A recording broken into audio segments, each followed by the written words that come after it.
Discipline एक ऐसी चीज है जो कष्ट से ही आती है।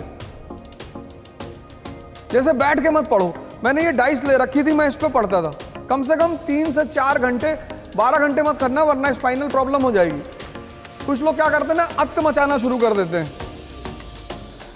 बाबा रामदेव ने जब शुरू में बताना शुरू किया कि कपाल भाती करने से चेहरे पे चमक आती, तो एक भाई साहब ने 1.25 घंटा कर लिया, किडनी पलट गई,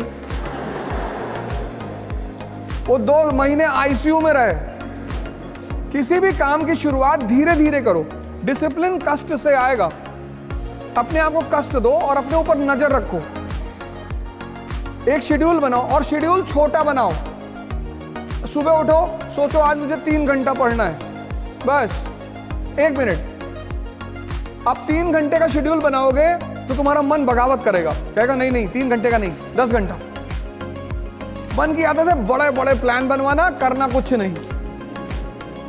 तुम अगर उसके नेचर को देखो, वो प्लान बनाने में कंजूसी कभी नहीं करता।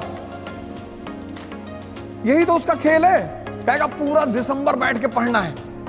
जब तुम, अगर यहां कुछ लोग बाहर के होंगे तो जब तुम अपने घर जाते होगे छुट्टी में, तो ये किताब लेके जाता होगा कि घर चल रहे हैं और टाइम वेस्ट नहीं करेंगे, पढ़ेंगे बैठ के। और जब तुम घर पहुंचते हो तो तुमसे क्या कहता है कि यार कानपुर में तो पढ़ ही रहे हो। पता लगा जितनी किताब लेके गए थे बिना खुले सब वापस आई है। अगर आज तुम्हें दौड़ने के लिए कहा जाए तो कितने किलोमीटर दौड़ जाओगे? 1। लेकिन क्या तुम्हारी क्षमता सिर्फ 1 किलोमीटर दौड़ने की है? नहीं,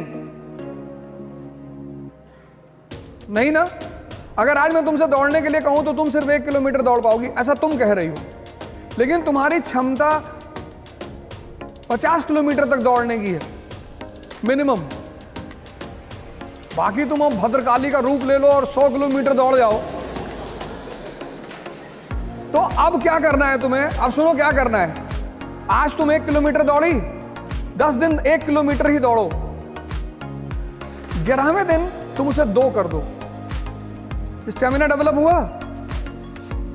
ऐसे जीवन में भी करना है। छोटे छोटे वो बनाओ गोल। कहो 3 घंटा पढ़ेंगे, तो जब तुमने 3 घंटे का गोल बनाया और पढ़ गए 7 घंटा, कितना मजा आया उस दिन। जब भी तुम अपने टारगेट से बढ़कर काम करते हो, उत्साह बढ़ता है। और जब भी तुम अपने टारगेट से कम काम करते हो, उत्साह घटता है। तो जब तुम 10 घंटे का टारगेट बना के सिर्फ 3 घंटे पढ़ते हो और ये प्रक्रिया 2 महीने चलती है, तो तुम डिप्रेशन के शिकार धीरे धीरे होने लगते हो। इसलिए कम टारगेट बनाओ और ज्यादा आउटपुट निकालो और कष्ट दो अपने आप को। वही मैंने तब शब्द का इस्तेमाल किया, क्योंकि वो तुम्हारी अचीवमेंट होगी, कोई कर नहीं पाएगा। इस पे नजर रखने के लिए एक डायरी बगल में रखनी है। ये सब चीजें मैंने अभी कहा ना कि कुछ लोग क्या करते हैं, पहले दिन सारी ताकत झोंक देते हैं, ताव में कोई काम नहीं करना है। सीखने में टाइम लगता है, चाहे वो साइकिल चलाना सीखना हो और चाहे पढ़ना सीखना हो। उस टाइम तुम्हें देना ही पड़ेगा। साइकिल चला लेती हो? पहले दिन चलाने लगी थी? नहीं। जब तुम सीख जाओगी, अब तुम सीख गई तो हाथ छोड़ के भी साइकिल चला रही हो। एक डायरी अपने पास रखो, उसमें अपना नाम लिख के अपना डेवलपमेंट ग्राफ बनाओ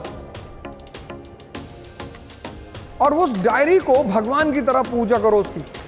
तुम्हारा शेड्यूल नहीं टूटना चाहिए। जैसे आज तुम्हें मूवी देखने जाना है तो तुम जाओ, लेकिन कल अगर तुम्हारा मूवी का शेड्यूल नहीं है तो भगवान भी अगर उतर के तुमसे कहे मूवी देखना जाना है तो तुम्हें नहीं जाना है। इसलिए बचपन में स्कूल में हमें एक बड़ी प्यारी चीज मिली थी, डायरी। डायरी मतलब डिसिप्लिन। तो ये काम करो, डायरी बनाओ और अपनी स्टेमिना को अपने हिसाब से आगे बढ़ाते चली जाओ।